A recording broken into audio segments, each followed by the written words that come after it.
Vou trazer informações de Brasília. Sávia Barreto com mais detalhes aqui para nós sobre a desoneração de impostos dos combustíveis. Isso foi um grande alívio para o bolso do brasileiro, no primeiro momento, né, sabe? E também uma diminuição nos custos de produção, porque o transporte faz parte dessa cadeia, né, do fabricação até chegar na casa do consumidor, os produtos passam pelo transporte. Sávia, o que é que o governo está tratando, pensando sobre essa questão das desonerações? Joelson, é um problema complexo, tem várias nuances e a gente está aqui para descomplicar. Hoje, o presidente Lula se reúne com o ministro da Fazenda, Fernando Haddad, com o presidente da Petrobras, Jean Paul Prates, e outros nomes do ministério relacionado a essa questão econômica para poder decidir se mantém a desoneração, ou seja, deixa de cobrar, continua deixando de cobrar o PIS/COFINS, 2 impostos sobre gasolina e etanol, ou volta a cobrar. Se voltar a cobrar, aí o consumidor vai pagar mais caro por gasolina e etanol. Isso não vale para gás de cozinha, isso não vale para diesel, porque até o final do ano as desonerações para esses 2 combustíveis seguem valendo. Agora, para gasolina e para etanol, que impacta diretamente para aquele consumidor da classe média, quem tem um carro, mesmo que seja um carro pequeno, é alguém que se situa ali na classe média. Então, para esse consumidor, o impacto é maior. Existe uma preocupação também de que quando se aumenta combustível, se aumenta também a possibilidade de um impacto na inflação. Ou seja, você vai pagar mais caro, porque existe uma cadeia, né, na economia, e você vai pagar mais caro por produtos que antes você comprava por um preço mais baixo. E dessa forma, a popularidade do presidente da República é diretamente impactada. Quanto maior a inflação, isso já é comprovado, maior é a possibilidade de que o presidente, o gestor, ele seja responsabilizado, ele tem uma queda direta na sua popularidade. A gente viu isso com a ex-presidente Dilma Rousseff, a gente viu isso com o ex-presidente Jair Bolsonaro. Existe uma preocupação política da ala política do governo federal com essa possibilidade de aumento. E qual é o prazo que o presidente Lula tem? Até amanhã. Até amanhã, porque em dezembro a gente lembra que o ex-presidente Jair Bolsonaro manteve ali a desoneração. Em janeiro, Lula teve que decidir se mantinha por mais tempo ou não, decidiu manter contra a argumentação do ministro Fernando Haddad e a favor da ala política ali, representada por Gleisi Hoffmann, presidente nacional do PT, e outros petistas que acreditam que não era o momento de voltar a cobrar esse imposto bem no início do governo. E agora, mais uma vez, a gente tem o Fernando Haddad que quer esses recursos. Olha, para os cofres da União, são mais de 20 bilhões de reais a partir de março que o governo voltaria a arrecadar. É um desgaste com a população? É, mas existe também uma preocupação em reorganizar as contas públicas. Qual é a tendência hoje? É um meio termo. Reajustar a política de preço da Petrobras, da maneira como a Petrobras cobra o combustível, isso ao longo do tempo de maneira gradual, e ela ir absorvendo esse valor dos impostos, para que tanto a população não sinta de maneira intempestiva essa volta dessa cobrança dos impostos, como também a União ela não sinta da mesma forma esse impacto da ausência desses impostos que servem para ajudar aí no controle das contas públicas. Então, existe uma articulação, uma tentativa de meio termo. A gente vai ver se ela vai vingar, Joelson. Bom, você conversou com o deputado Merlong Solano a respeito desse assunto, sabe? Exatamente, ele que é petista e ele traz muito essa visão agora que eu pontuei, né, de uma tentativa de se encontrar um meio termo. A gente vai ouvir.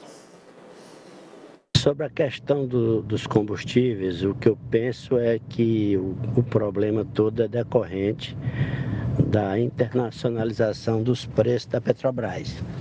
Esse sistema da paridade preço internacional que foi adotado no governo Temer, que continuou no governo Bolsonaro e ainda não foi mudado pelo nosso governo.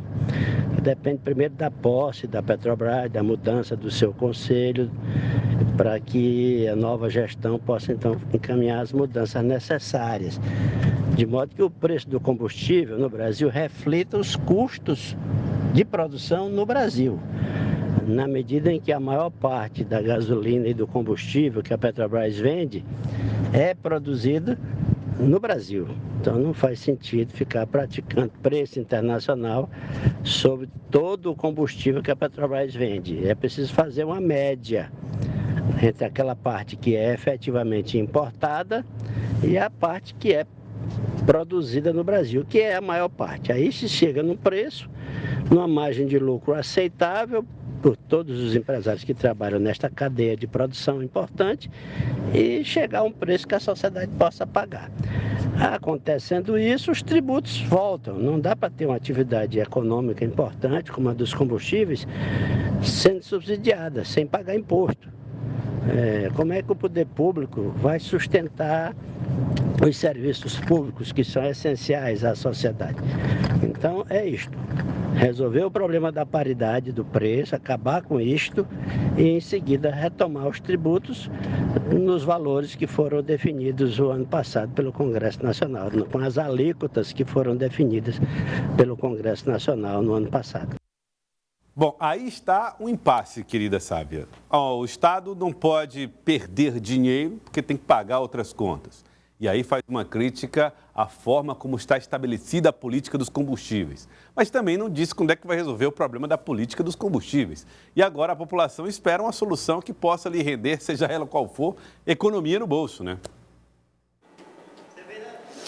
Esse é o ponto, né? E como o deputado Merlong falou, não dá para indefinidamente deixar de se cobrar imposto sobre combustível. O Estado, em algum momento, vai ter que voltar a cobrar esses impostos. A questão é como, é de que forma, se for de maneira gradativa, qual é esse calendário? E aí, quando ele fala sobre a política de preços da Petrobras, também não tem consenso, porque o petróleo é uma commodity e toda commodity, ela varia de acordo com o preço internacional. Mas aí ele pontua a produção interna, né? O que a gente tem de produção interna, o que tem de produção externa. Então, traz mais uma camada de complexidade para esse problema. Acredito que quando a gente também pega a história, aquilo que no passado foi feito de subsidiar combustíveis no Brasil, a consequência foi negativa, né? A gente tem principalmente uma consequência política, por exemplo, quando a gente lembra da ex-presidente Dilma Rousseff, né? Uma tentativa de controlar esses preços. Então, tem a questão da popularidade do gestor, existe uma preocupação política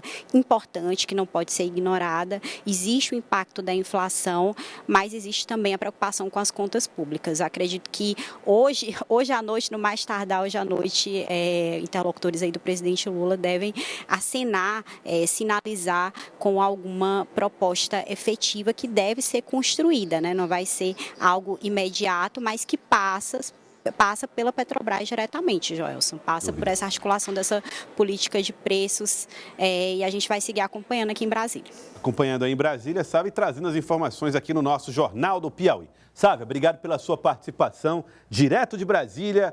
Sávia Barreto, boa tarde para você e convide os nossos telespectadores a ser também leitores da excelente coluna que você está fazendo no cidadeverde.com. Olha, convido, viu, que dá trabalho de fazer essa coluna, trazer informação exclusiva, análise. Então, muito do que a gente pontua aqui no Jornal do Piauí tem de maneira mais aprofundada lá e vice-versa. Então, um conteúdo complementa o outro e convido vocês para acompanharem no cidadeverde.com. Amanhã a gente traz a consequência dessa reunião do presidente Lula com o Haddad, com o Jean Paul Prats e toda a articulação política, os bastidores, tudo isso amanhã aqui no Jornal do Piauí, Joel.